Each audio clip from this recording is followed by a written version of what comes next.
So today I wanted to talk about burnout because I think this is a really important topic, not only for software engineering, but it's applicable to other careers and even other areas of life.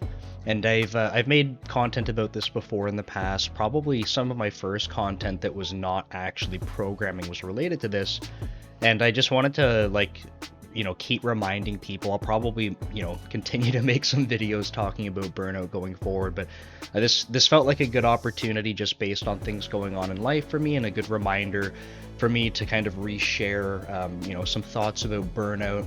And I'm gonna focus primarily on like a software engineering perspective, but I want to kind of offer up some thoughts and generalizations about it that are applicable beyond that. So I guess to start, like, what do I mean by burnout? And this is something that for me, like early in my career, actually it bothered me the way people describe this. So people were like, they seemed hyper focused. Like if you're basically, it was if you're working a lot, you will burn out. And I think on the surface that seems to check out. But like, what does it mean to burn out? Having not gone through it at the time, it was like, well, I can only imagine it's just gonna mean like I'm tired and like I don't know, irate, like I don't want to do anything, like I just have no motivation. Um, but it was kind of like these two thoughts, right? Like what what causes it? And people would always say it was just working too much, and then what's the effect of it? And like I said, it seemed like this, zero motivation kind of thing.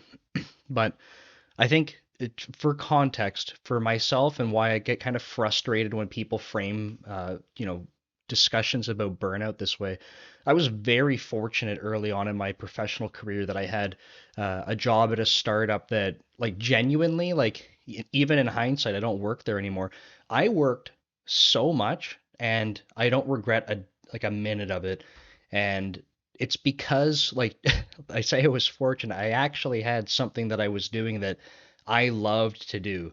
So sure, there were like, difficult things or some, days in particular, like projects, whatever, that I wasn't in love with, but the work I was doing in general, like very much motivated to do. So I could work, I would wake up early, get to the office, work a full day, go to the gym, come back from the gym and work until 2 a.m. and just repeat it. And then I would work weekends and no one made me do it, right? So in my mind, I was like, people keep telling me you're gonna burn out, you're working too much, and I kept thinking like, no, I'm not. Like doesn't even feel like work. I'm enjoying this. But I think I want to touch on burnout from a few different angles, and my goal with this is just to give you some different perspective about what that might look like for you. Because the message I want to make in this video is actually that I don't feel like burnout is a one size fits all, like, follow these steps, here's how you burn out, and then, these are the list of, five things that like absolutely will impact you when you burn out. It just doesn't feel like it's a cookie cutter kind of thing. Okay, so for me, originally, and this is one flavor of how I would, talk about burnout, and in my opinion, maybe not the one that's talked about a lot, because it's going to go hand in hand with this working too much thing.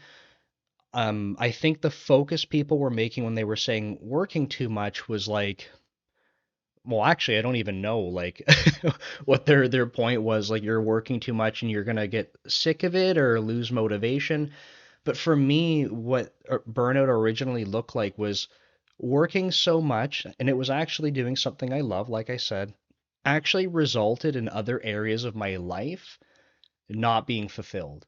And because this was happening over a long period of time, like we're talking, I think when I first noticed, it was probably about 5 years, 4 or 5 years of doing like, of basically just working around the clock. There were areas of my life that were definitely impacted, but I didn't realize until they were happening. So for me, one big thing was like social anxiety. I went from, being someone who I felt like was very social in university. We would have people over to our house to have parties. I'd be able to go out and have fun and never really had an issue. And basically after a 5 year period of only working and then going to the gym, it was like I actually felt like I couldn't interact with people, right? I would be anxious to go. Friends would say like, "Hey, like come over, like and visit," and we're having some other people over, and I'd be like, in my head, I'm like, I don't want to go do that. Like, I developed social anxiety because I wasn't socializing.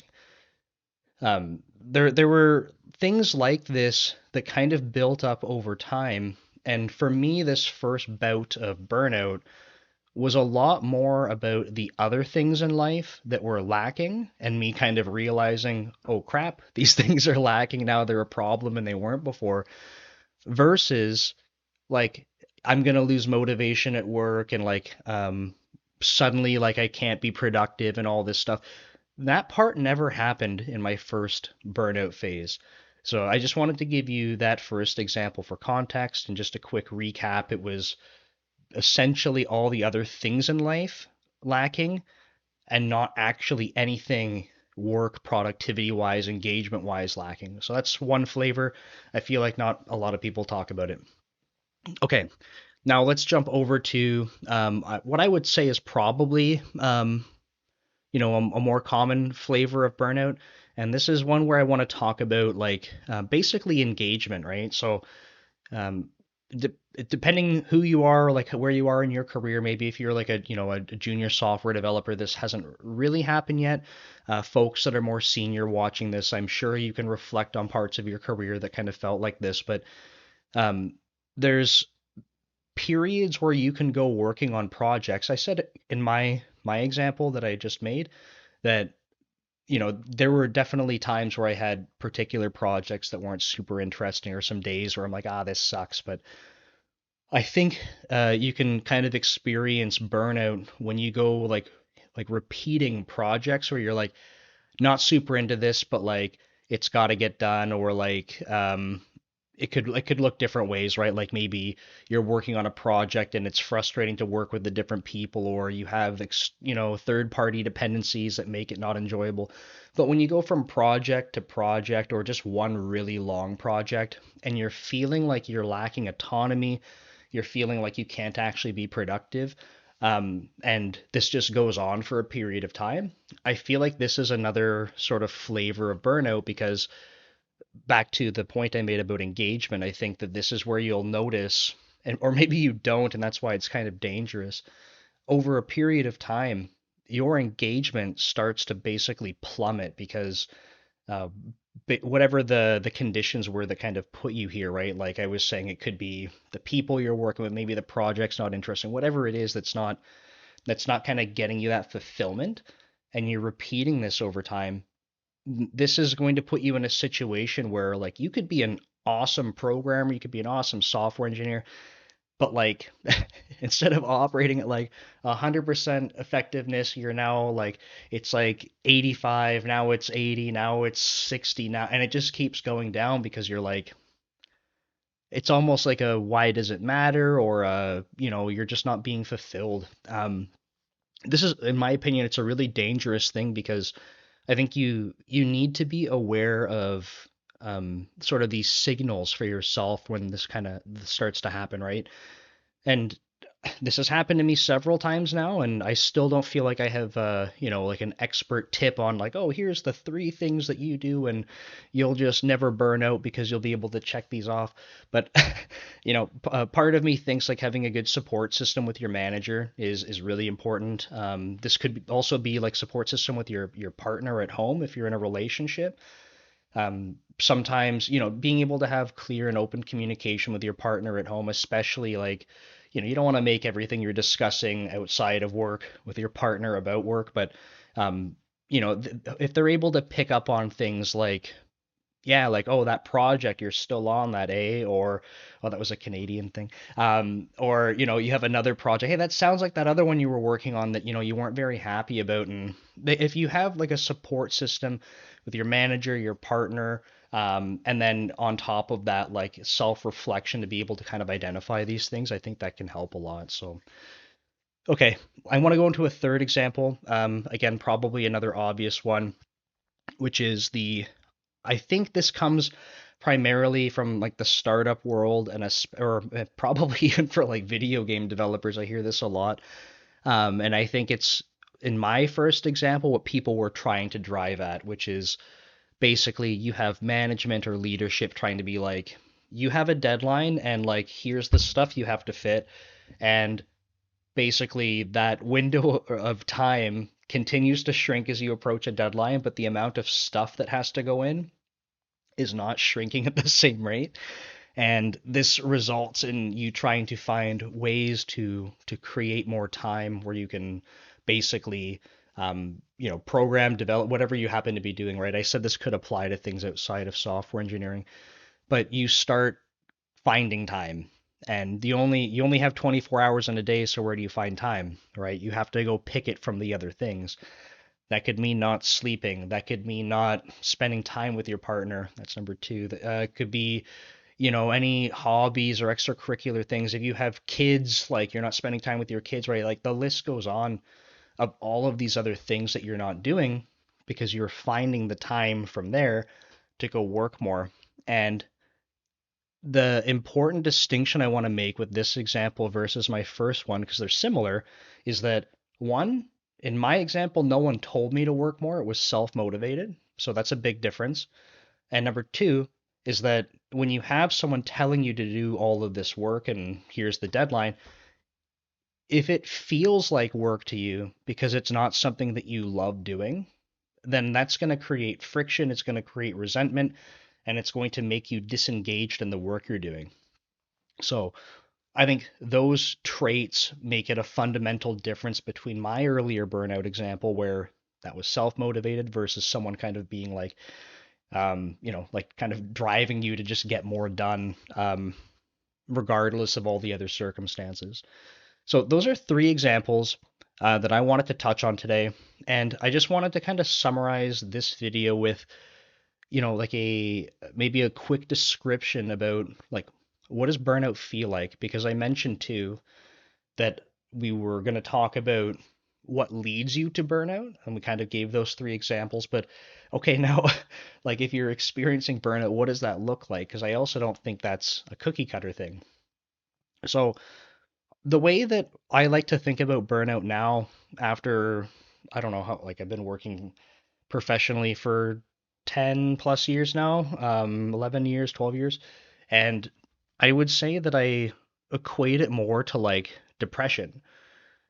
And early on in life, and I don't know, maybe some people still have this perspective, but I feel like I always thought that depression was something where you are just sad.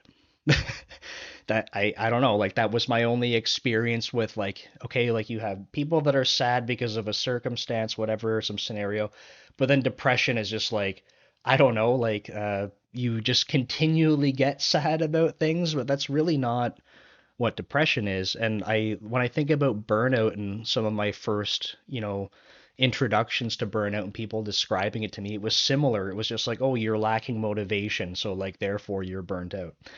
But it's not quite like that. So if we look at something like depression, again, I'm not an expert on depression. I'm not pretending to be. I just want to make that clear.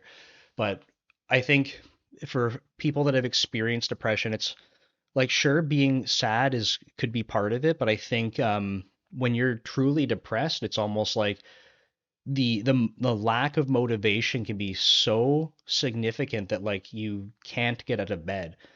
There's no drive to do anything. Like any any small task, brushing your teeth, getting out of bed to like to shower, to go to to go to the restroom, to wash your face, like anything, right? To go get groceries, like to even leave the house, right? Like anything that you try to do could be, it seemed like an impossible task and you have no motivation to do it.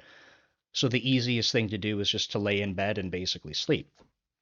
And when I think about burnout, sorry, and one more point I guess about depression is like I think that that's something that sneaks up on you. And what I mean by that is not like, Monday you're doing great, Tuesday you're doing great, and then Wednesday you're like, oh, I'm depressed. Like, there it is. There's the depression, and it happens on Wednesdays, and maybe Thursday and Friday I'll be okay again. It's like it's not, it's not like that. It's something that will kind of creep up slowly over time. I kind of imagine it like on a spectrum, right, where you keep building up these things that lead you to this point where when you reflect on it, you go, oh, I'm depressed. Burnout, I feel, is the same way. Depending on what factors are influencing your burnout could change sort of the rate of the curve of, how burnt out you feel. But I do feel like it's something that kind of sneaks up on you. Um, Maybe, I don't know, for people that are into psychology and stuff, perhaps there are like, I don't know, concepts around like micro burnout where on particular days, like, maybe you feel like burnt out after a day. Like I know I'm very introverted. If I have a full day of meetings, I have to sleep at the end of my workday. I need a nap. But that's kind of beside the point. I wanted to kind of discuss like this feeling of burnout. And I think that I was trying to equate it to depression in terms of how it sneaks up on you. But another similar thing is like is motivation, right? And engagement. When I compare it to depression, I don't feel like it's like I can't get out of bed kind of thing, but it's almost like it could be resentment for the projects you're working on or the people you're working with. Um, it could be like I have personal projects where I've burnt out on them. I've been in some one of my YouTube comment threads I was discussing with someone a video game that I've been writing for literally 20 years. And why is it taking so long? It's because I burn out from it. I find periods of time where I go all in on it and then I just burn myself out. And it gets to the point where as much as I'd love to see that completed, I have zero motivation. So I think that the similar parts that you have with depression and burnout are around this lack of motivation, lack of engagement. And then ultimately, when we look at burnout, your productivity, and this isn't something where I'm trying to say, like, oh, like, make your manager happy, make sure that you're being productive, but like, you won't feel good about your productivity because you'll be on projects doing things and you're kind of like, I just don't want to be doing this. I would rather be doing anything else. And basically you start to dread work because you're just not engaged with it. So I think that that's probably how I would describe being burnt out. I know this is already kind of a long video, but when it comes to what you can do about that, some things, especially with work, aren't directly in your control. But I think the most important part about burnout is trying to recognize when it happens, right? In scenarios, and this I brought up the video game industry. Like I don't know anyone personally that works in that space, but I hear about these releases where people are working very, very long hours. Like that might be an environment depending on the company where that's not in your control, but the thing that's in your control is whether or not you choose to work there. In other working environments, I think that having that awareness of burnout and feeling those symptoms kind of coming on, you can have conversations with your manager to say like, hey, look, I've been noticing that I've been on this project for a while. It was interesting, or someone else came on the project, and I feel like maybe things have slowed down in terms of my engagement as a result. Like whatever it is, it's being able to critically reflect and share that with your manager. That might afford you an opportunity to say like, could I try working on a different project after I wrap up this portion of it to kind of reignite your engagement, um, something like that. And then for like hobby projects and stuff, like this is a big thing for me outside of work because I burn myself out a lot. I'm the type of person that hyper focuses on one project. I will do it, around the clock until I'm like, I hate this. What am I doing? But having other projects to kind of go between and making sure that I can have checkpoints allows me to basically make a lot of progress and go, okay, like I'm feeling burnt out. Oh, but this other project I have, like that's actually a cool one. I haven't worked on that in a little bit. And then I can switch over. I think for me personally, I'm trying to get better at this where I can identify, even for myself as I talk about this, identify those symptoms earlier so that I don't reach the point of like working on something and being like, I really don't like this. I have zero engagement because I feel like the recovery from that, even to go to the next project, it's still a bit of like a ramp up where I'm like, okay, like, I need a bit of time to kind of clear my mind. Whereas if I could identify it earlier, I might be able to kind of save that ramp up time and just be like, cool, like I think we're getting to a good spot on this project. Like, let's park that and let's take that momentum that of like, programming, building things, and then go apply that to the next project and come back to the first one when it's time. So I hope that was helpful for some perspective. We talked about three different examples of what burnout could look like and how you get there. We talked about a couple of different ways that you might be able to identify some symptoms of burning out. And then I kind of gave you my example of like comparing burnout to like depression. And to say it quickly again, I don't mean to like equate them in terms of like severity, but I just mean like similar symptoms. So for anyone experiencing depression, I'm sorry. I don't mean to like try to say these are the same things, but I just wanted to call out similarities for people to understand maybe some symptoms if they've never gone through burnout. So I hope that was helpful. Thanks for watching. I try to create some content like this outside of programming just to give some other perspective on different things in software engineering. So thanks, and we'll see you next time.